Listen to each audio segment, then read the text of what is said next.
Good morning my lovely viewers, welcome to another mini blog. সকালটা শুরু করেছি এক গ্লাস ওয়ার্ম লেবু জল দিয়ে। এখন বানাবো একটা প্রোটিন রিচ ব্রাঞ্চ মুগ চিলা। গোটা মুগ আর মুগ ডালকে সারা রাত সোক করে রেখে দিয়েছিলাম। এর মধ্যে আদা, কাঁচা লঙ্কা, বিটরুট দিয়ে একটা ব্যাটার বানিয়ে নিলাম। জল অ্যাড করে কনসিস্টেন্সিটা ঠিক করে নিতে হবে। পরিমাণ মতো নুন অ্যাড করে হাফ অ্যান আওয়ারের জন্য রেখে দিলাম সাইডে।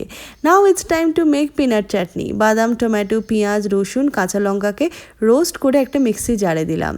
আর উপর থেকে ছোক দেওয়ার জন্য সর্ষের তেলের মধ্যে অ্যাড করলাম সর্ষে, কারি পাতা, একটু হলুদ আর লঙ্কার গুঁড়ো। তারপর ছোকটা দিয়ে নিলেই রেডি আমার বাদামের চাটনি। এবার একটা গরম তাওয়ার মধ্যে ঘি ব্রাশ করে চিলার ব্যাটারটা দিয়ে নেব। ইনিশিয়ালি গ্যাসটা একটু বাড়িয়ে দিতে হবে। ওপর দিয়ে ছড়িয়ে দিলাম মিক্স সিডস। তারপর গ্যাসটাকে মিডিয়াম আঁচে দিয়ে ঢাকা দিয়ে মোটামুটি 3 মিনিট মতো রাখতে হবে। ব্যাস রেডি আমার মুগ চিলা। সাথে অ্যাড করেছিলাম ডিম সেদ্ধ আর শসা। কি এটাকে একটা ব্যালেন্সড লাঞ্চ বা ব্রাঞ্চ বলা চলে তো? আর এখন ডিনারের জন্য ফিশটাকে লেবুর রস, আদা রসুনের পেস্ট, একটা ডিম, ওটসের ফ্লাওয়ার, হলুদ, লঙ্কা, গোলমরিচ, জিরে গুঁড়ো আর স্বাদ মতো নুন দিয়ে ভালো করে ম্যারিনেট করে রেখে দেবো। সকালই ম্যারিনেট করে রেখে দিলাম যাতে মশলাগুলো ভালো করে ভেতরে ঢুকে যায় রাত্রিবেলা অবধি। আর অন্যদিকে আমি কেটে নিয়েছিলাম বিনস, বেবিকর্ন, গাজর আর আলু।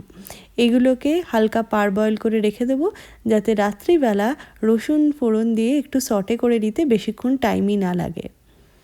আজকে বেকিংগো থেকে একটা অফার পেয়েছিলাম, তো তাতে করে ওরা পাঠিয়েছে একটা রেড ভেলভেট কেক, যেটা খাবো কিনা এখনও ভাবছি, কারণ একটা ওয়েট লস জার্নির মধ্যে আছি। এর মধ্যেই কেক খাওয়াটা কি ঠিক হবে না একটু খাওয়াই যায়, সেটা আপনারা কমেন্ট করে আমাকে জানান। আর আজকে ডিনারে খেলাম মুগ চিলা, সটেড ভেজিটেবলস, সকালের ম্যারিনেট করা মাছটা অলিভ অয়েলে শ্যালো ফ্রাই করে।